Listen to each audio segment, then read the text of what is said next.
Mr. Chappell, I've noticed that you seem a bit down. Is there anything bothering you? Well, Mihira, I'm missing my family and friends. Being in the hospital can be quite lonely. I understand how difficult it can be to be away from loved ones. It's important to stay connected with them during your stay.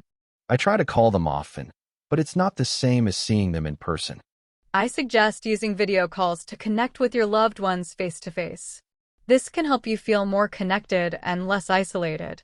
That's a good idea. I'll try that. You could also engage in activities that you enjoy, such as reading, listening to music, or watching movies.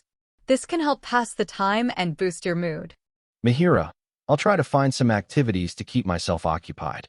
Remember, you're not alone. The hospital staff is here to support you.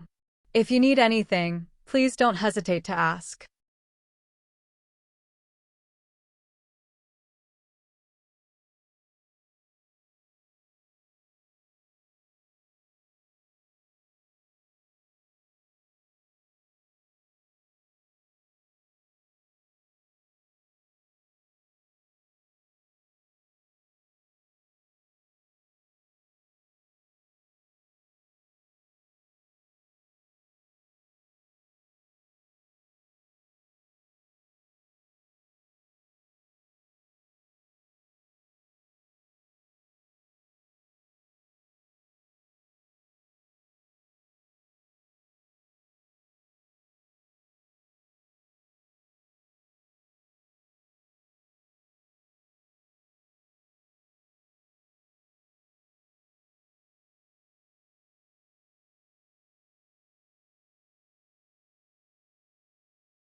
That's a very practical concern, Mihira.